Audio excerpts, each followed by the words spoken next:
오늘 새벽 기도회 교과 연구 시간에 참여하신 모든 성도님들을 주님의 이름으로 환영합니다. 우리는 어제 새벽 기도회를 통해서 하늘의 심판에 관해서 함께 묵상하였습니다. 여러분, 하나님의 그 심판의 장소가 우리의 인자 되신 주님을 만나는 은혜의 장소됨을 발견하셨습니까? 우리 모두가 주님께서 우리의 이름을 호명하실 그때에 그 은혜의 보좌 앞에서 발견되어지기를 소망합니다. 이제 성령님은 우리의 시선을 그 하나님의 심판의 장소에 서신 예수님께로 인도합니다. 그리고 인자 되신 우리 주님이 갖고 계신 두 가지의 물건을 소개하고 있죠. 하나는 금면류관이고 다른 하나는 추수에서 사용되어지는 낫입니다.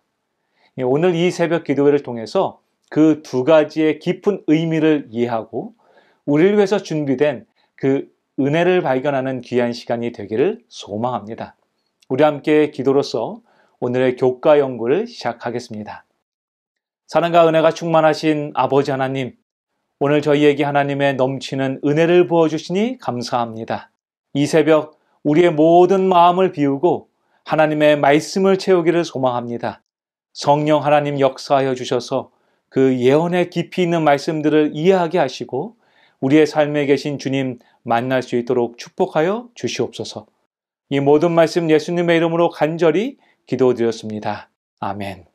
오늘 수요일 교과의 제목은 승자의 면류관입니다.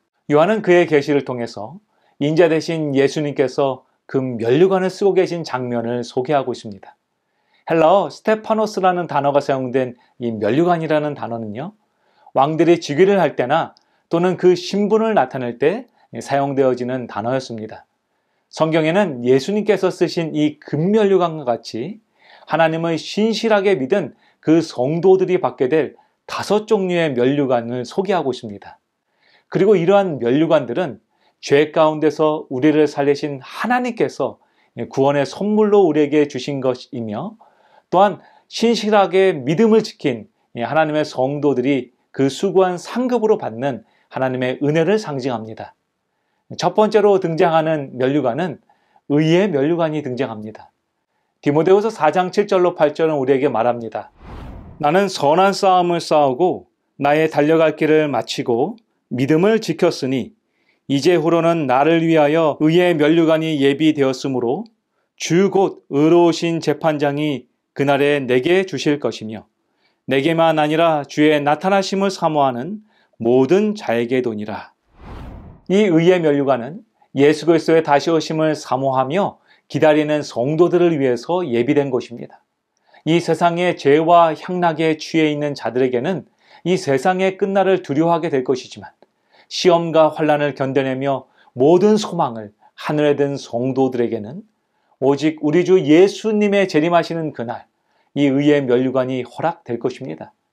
두 번째 면류관은 바로 생명의 면류관입니다. 야고보서 1장 12절은 우리에게 말하고 있습니다. 시험을 참는 자는 복이 있나니 이는 시련을 견디어낸 자가 주께서 자기를 사랑하는 자들에게 약속하신 생명의 면류관을 얻을 것이기 때문이라. 또한 요한계시록 2장 10절은 말하고 있습니다. 너는 장차 받을 고난을 두려워하지 말라. 볼지어다 마귀가 장차 너희 가운데서 몇 사람을 옥에 던져 시험을 받게 하리니 너희가 10일 동안 환난을 받으리라. 내가 죽도록 충성하라. 그리하면 내가 생명의 관을 내게 주리라. 이 생명의 면류관은 시험을 견디어내며 끝까지 믿음을 지킨 충성스러운 하나님의 백성들에게 주어진 면류관입니다. 세상 가운데서 이 성도들이 고통스러운 환난을 당할 것이나 마지막까지 인내하고 그 불시험을 이겨낸 성도들이 받게 되는 면류관인 것이죠. 그리고 세 번째 면류관은 영광의 면류관입니다. 베드로전서 5장 2절로 4절은 우리에게 말하고 있습니다. 너희 중에 있는 하나님의 양무리를 치되 부득이함으로 하지 말고 목자장이 나타나실 때에 시들지 아니하는 영광의 면류관을 얻으리라. 하나님께서는 이 영광의 면류관을 양무리의 본이 되는 신실한 주님의 종들에게 주신다라고 약속하셨습니다. 예수님의 모본을 따라서 그분이 사랑하신 것처럼 그들에게 맡겨진 양들을 위해서 헌신하고 수고한 하나님의 종들이 예수님께서 그러하신 것처럼 이러한 영광의 면류관을 받게 될 것입니다. 성경이 말하는 네 번째 면류관은 썩지 않는 면류관입니다. 고린도전서 9장 25절은 말하고 있습니다. 운동장에서 다름질하는 자들이 다 달아날지라도 오직 상 얻는 자는 하나인 줄을 너희가 알지 못하느냐. 저희는 썩을 면류관을 얻고자 하되 우리는 썩지 아니할 것을 얻고자 하노라. 하나님의 말씀대로 살아가며 모든 일에 자제와 절제를 가진 하나님의 백성들에게는 이러한 썩지 않은 면류관이 주어집니다. 여러분이 면류관의 특징이 있다면 그것은 하나님의 경기장의 규칙을 잘 준수해야 한다는 것입니다. 이는 하나님의 말씀을 생애 가운데서 준행하고 그 말씀대로 살아간 성도들에게 주어진다는 것을 의미하고 있죠. 그리고 이제 마지막으로 등장하는 면류관이 바로 금 면류관입니다. 요한계시록 4장 2절로 4절은 우리에게 말합니다. 내가 곧 성령에 감동하였더니 보라 하늘에 보호자를 베풀었고 또 보호자에 둘려 24 보호자들이 있고 그 보호자들 위에 24 장로들이 흰옷을 입고 머리에 금 면류관을 쓰고 앉았더라. 이 금 면류관은 하나님의 승리와 그분의 왕권을 나타내는 면류관입니다. 그래서 이 금 면류관은 예수 그리스도의 대속의 은혜로 말미암아서 우리의 인격과 행위가 거룩하여지고 깨끗하여질 때 받게 되는 면류관인 것이죠. 여러분들은 이 5가지의 면류관 중에서 어떠한 면류관을 얻기를 소망하십니까? 요한은 예수님의 다시 오심을 보면서 그분은 금 면류관을 쓰고 계셨었다라고 말하고 있습니다. 이 금 면류관은 예수님의 전적이고 순결한 승리를 상징하고 있습니다. 예수님께서는 이 땅의 모든 죄를 정복하셨습니다. 그분은 우리와 똑같은 시험을 받으셨지만 죄는 하나도 없으셨습니다. 아니 오히려 우리의 죄를 지고 십자가에서 그분은 희생되셨습니다. 하지만 우리 예수님께서는 그 무덤에서 부활하셨습니다. 이제 우리의 죽음까지도 그분은 정복하셨습니다. 우리 주님께서는 이제 그분을 믿는 그의 자녀들에게 의의 면류관, 생명의 면류관, 그리고 영광의 면류관과 같이 영원히 썩지 아니할 면류관을 주시겠다라고 약속하십니다. 그러나 사랑하는 성도 여러분이시여, 예수님의 면류관을 상징하는 이 스테파노스라는 단어는 성경에서 2가지의 의미로 사용되었음을 우리는 반드시 기억해야 합니다. 그 첫 번째 의미는 하나님께서 우리에게 주시는 영원한 상급이며 우리가 얻게 될 하늘의 신분을 나타냅니다. 우리가 하늘나라에 갔을 때 얻게 되는 주님의 영광을 말하는 것이죠. 그러나 2번째 의미는 바로 십자가에서 예수님께서 쓰신 가시관을 말하고 있다는 것입니다. 예수님께서는 오늘 우리의 면류관을 예비하기 위하여서 우리를 위해 그 고통스러운 가시관을 쓰셨습니다. 만약 주님의 가시관이 없었다면 오늘 우리가 받게 될 그 영원한 면류관은 없었을 것입니다. 시대의 소망 420페이지는 우리에게 말하고 있습니다. 면류관이 있기 전에 십자가가 와야 한다. 그들이 예수와 더불어 협의한 주제는 그리스도께서 왕으로 즉위하시는 일이 아니라 예루살렘에서 있을 죽음에 대한 것이었다.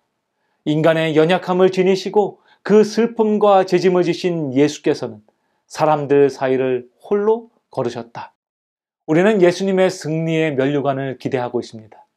그리고 하나님께서 우리에게 주실 영원한 상급과 같은 면류관을 고대하고 있습니다. 그러나 사랑하는 성도 여러분이시여, 면류관이 있기 전에 반드시 십자가가 먼저 와야 합니다.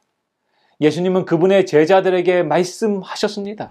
누구든지 나를 따라오려거든 자기를 부인하고 자기 십자가를 지고 나를 따를 것이니라. 누구든지 자기 목숨을 구원하고자 하면 잃을 것이요 누구든지 나와 복음을 위하여 자기 목숨을 잃으면 구원하리라. 예수님께서는 다투며 더 높은 자리를 탐내고 있었던 그분의 제자들에게 그들이 받을 영광이 아니라 나를 따라야 한다라고 말씀하셨습니다. 예수님이 가신 길은 바로 고난의 십자가의 길이었습니다. 그분의 사랑하는 사람들을 위하여 자신을 내어주시는 희생의 삶이었던 것이죠. 우리 주님은 하늘의 미랄이 되어서 이 땅에 복음의 씨앗을 뿌리셨습니다. 그리고 성경은 주님의 그 뿌리신 곡식들을 거둘 때가 이제 다가왔다라고 말하고 있습니다. 요한계시록 14장 15절 우리에게 분명하게 말하고 있습니다. 또 다른 천사가 성전으로부터 나와 구름 위에 앉은 이를 향하여 큰 음성으로 외쳐 이르되 당신의 낯을 휘둘러 거두소서 땅의 곡식이 다 익어 거둘 때가 이르렀음이니이다 하니. 주님의 오심은 가을 추수 때와 같습니다. 온 우주의 임금 되시는 우리 주님께서 그분 스스로 낫을 들고 추수를 위하여 이 땅에 내려온다라고 성경은 말하고 있습니다. 그분이 뿌리신 그 복음의 씨앗들이 열매가 되어서 추수의 축복이 되었는지 그분은 확인하기를 원하십니다. 마가복음 4장 26절로 29절은 또한 말하고 있습니다. 또 이르시되 하나님의 나라는 사람이 씨를 땅에 뿌림과 같으니 그가 밤낮 자고 깨고 하는 중에 씨가 나서 자라되 어떻게 그리 되는지를 알지 못하느니라. 땅이 스스로 열매를 맺되 처음에는 싹이요 다음에는 이삭이요 그 다음에는 이삭에 충실한 곡식이라. 열매가 익으면 곧 낫을 대나니 이는 추수 때가 이르렀음이라. 주님이 뿌리신 씨앗은 반드시 그 열매를 맺게 될 것입니다. 그렇기에 그리스도인의 생애는 성장하는 생애가 반드시 되어야 합니다. 여기서 씨앗이 발화하는 것은 우리의 영적 생활의 시작을 의미합니다. 내가 그리스도의 사랑을 발견하고 그 사랑 가운데서 자라는 것을 말하고 있다는 것이죠. 그러나 마치 어린아이가 자라는 것이 하루하루는 느껴지지 않지만 어느 날이 되어서 성인이 된 것을 우리가 깨닫게 되는 것처럼 우리의 영적 생애도 그와 마찬가지입니다. 식물교훈 66페이지는 우리에게 말하고 있습니다. 식물이 자라는 소리도 없고 눈에 띄지도 않으나 끊임없이 계속하여 자라는 것처럼 그리스도인 생애의 발전도 그와 같다. 발전의 단계마다 우리의 생애가 완전하게 될 수 있다. 또한 우리에 대한 하나님의 목적이 성취되면 계속적인 발전이 있을 것이다. 성화는 일생을 통해 이루어야 할 사업이다. 그렇다면 여러분, 여기서 말하는 열매 맺는 생애란 어떠한 생애를 말하는 것일까요? 교과서 31페이지에 우리에게 이렇게 설명합니다. 금빛으로 익은 곡식은 은혜로 변화되고 사랑으로 촉발되며 그리스도의 영광을 위해 순종하는 삶을 사는 모든 사람들을 나타낸다. 그들의 마음은 예수님의 마음과 하나이며 그들이 원하는 것은 오직 그분이 원하시는 것과 일치된다. 오늘 교과책은 우리에게 분명하게 말하고 있습니다. 열매 맺는 생애란 우리 주님 안에서 하나가 되는 생애, 그래서 우리 주님을 닮아 그분과 같은 의의 열매를 맺는 우리의 품성을 의미한다라고 말하고 있는 것이죠.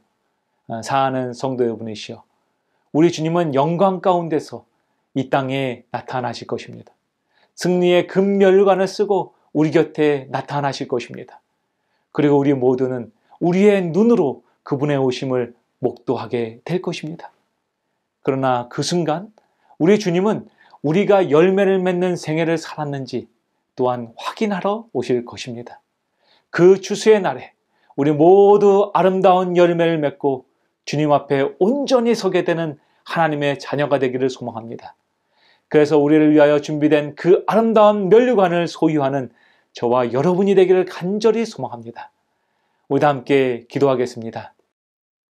하나님, 오늘 우리에게 하늘의 영원한 상급인 면류관을 허락하시니 감사합니다. 주님이시여, 저희 스스로는 그러한 면류관을 쓸 수가 없습니다. 그러나 주님의 은혜로 우리는 그 면류관을 얻게 될 것입니다. 그러기 위하여 사랑하는 아버지 하나님이시여, 주님께서 우리의 마음 가운데 하나님의 복음의 씨앗을 심으셨사오니 이제 그 복음의 씨앗이 자라 열매 맺는 삶 살게 하여 주시옵소서. 그러기 위하여 우리 모두가 하나님 안에 온전히 거하며 우리의 모든 심령 가운데 예수님이 거하는 생애 살 수 있도록 인도하여 주시옵소서. 오늘 하루도 주님을 만나길 소망합니다. 주님이 우리의 삶 속에 드러나지기를 소망합니다. 그래서 우리도 주님 안에서 발견되어지기를 소망합니다. 주님께서 매 발걸음마다 인도하시며 우리의 모든 기도마다 함께 하실 것을 믿고 감사드리오며 이 모든 말씀 예수님의 이름으로 간절히 기도드렸습니다. 아멘.